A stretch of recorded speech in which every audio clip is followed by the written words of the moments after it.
People have never, ever in the history of mankind ever needed fantasy, craved it more than right now. The reason for it is we're all in our phones. We're all in these little tiny worlds. We're reading about what people had for breakfast as if that's important. We're reading about their travels, their trips, what their grandchildren are doing. Our worlds are getting smaller and smaller and smaller and smaller. In the past, we were living in danger. We could die at any moment. Men were traveling on ships to other countries. They were in battles. We had this life, this energy, this adventure. Now we don't have any adventure. We crave fantasy. We crave that in our minds.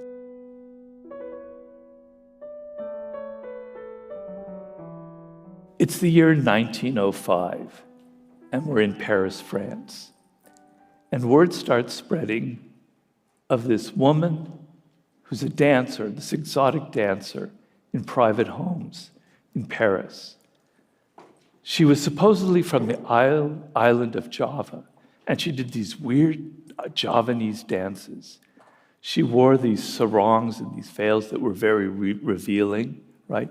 She danced in this very undulating, exciting, very erotic way. She had bracelets all around. She had these little things in her hand that made sounds. She had a Javanese orchestra with her. It was a spectacle, but it was only in homes. And people were going crazy over it.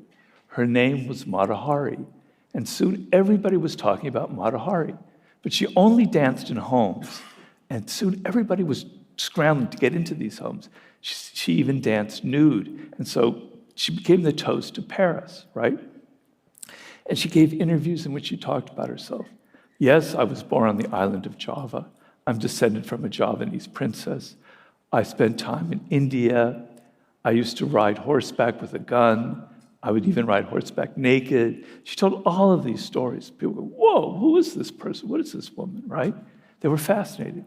Soon she gave public performances. Audience went crazy, thousands of people. She started touring Europe. She became a celebrity. And then, after World War I, or near the end of World War I, it was discovered that Mata Hari was a spy for the Germans. She was tried and she was executed.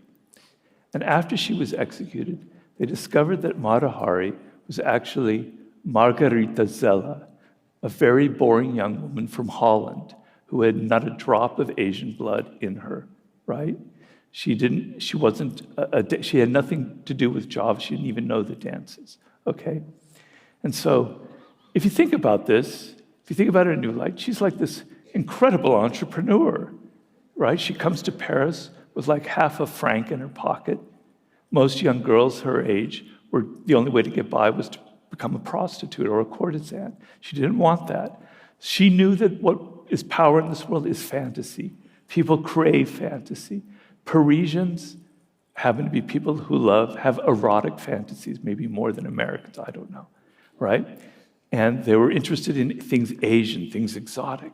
She had once seen a Javanese dancer, and people wrote later that she wasn't actually a very good dancer. She wasn't even very pretty. She created this illusion. She played to people's fantasies. She used her veils. She used her movements. She used the interview she created to create this fantastic fantasy that brought her all of this power. Now, I know you might say, well, here in 2024, that's extremely unrealistic. I mean, one Google search, we would have realized she's not Mata Hari, et cetera. It's true. You might also say, come on, people don't want fantasy anymore. They want reality. They want the truth, man. They want things to be authentic. When I hear that, I say, bullshit.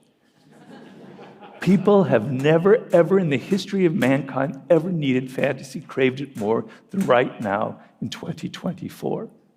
The reason for it is we're all in our phones. We're all in these little tiny worlds. We're reading about what people had for breakfast as if that's important. We're reading about their travels, their trips, what their grandchildren are doing, right? Our worlds are getting smaller and smaller and smaller and smaller. In the past, we were living in danger. There was like, we could die at any moment. Men were traveling on ships to other countries. They were in battles, etc. We had this life, this energy, this adventure. Now we don't have any adventure. We crave fantasy. We crave that in our minds. And that is why you see so much fan fiction. You see so much romance fiction. You see so many things on Netflix that are streaming that are playing to all of these fantasies, all of the Marvel comics and all of that kind of stuff.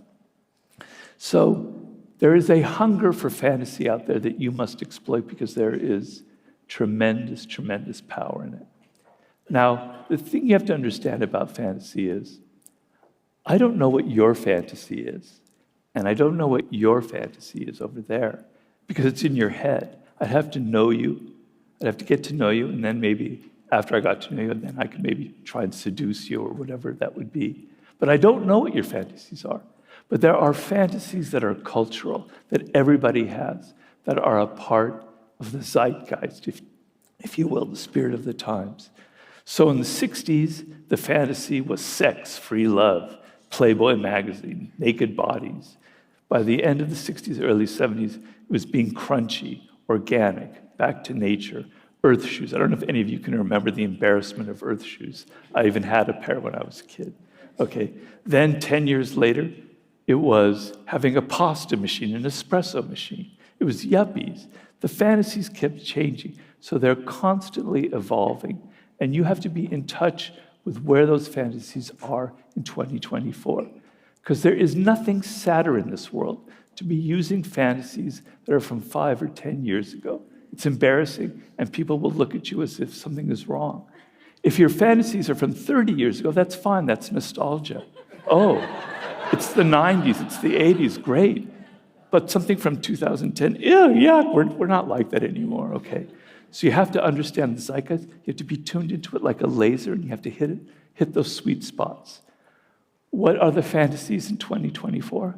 I don't know if I can speak so directly, but I think because people are so virtual and so trapped, and we went through COVID, that our fantasy is to have actual real life, flesh and blood adventures in the world.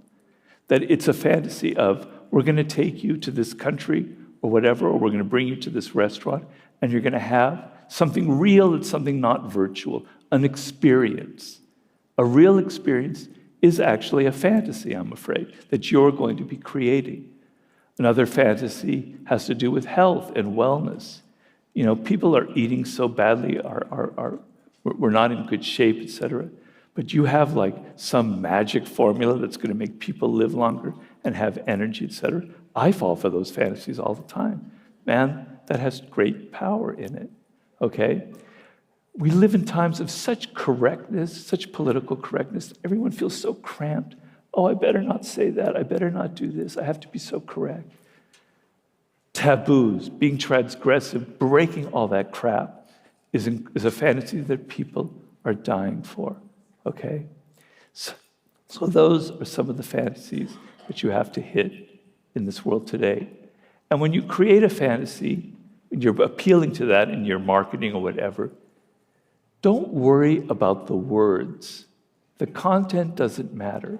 It's the visuals that carry the fantasy, right? The colors, the ambiance, the environment that you create. Because we are animals, we are sensual animals. And that's what appeals to us more strongly.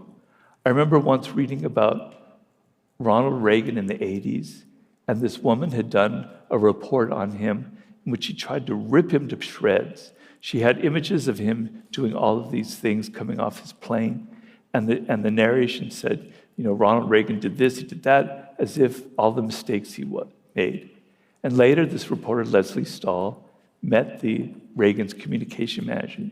She goes, I hope he's not too angry at me. And Edwin Meese goes, no, Reagan loved it. It was fantastic. It was beautiful. It was like an ad for us. She goes, what do you mean? I ripped him to pieces. She goes, no. You had images of him coming off the plane. He looked presidential. He was meeting foreign leaders. The content didn't matter. The images is what mattered. The last thing I will say about fantasies is myths. For so many years, we humans were fed on myths, grand myths, Greek myths, myths from our past that have a kind of childlike hold on us forever. I mean, I know when I read about Greek myths now, the little 8-year-old Robert comes out. I love it. So when I write a book, I always try and make the mythic associations. So I tell stories, but I don't tell stories about Paul M. working in an architectural firm, drafting this, that, and the other. I read about Louis XIV. I read about Julius Caesar. I read about Napoleon Bonaparte and Cleopatra.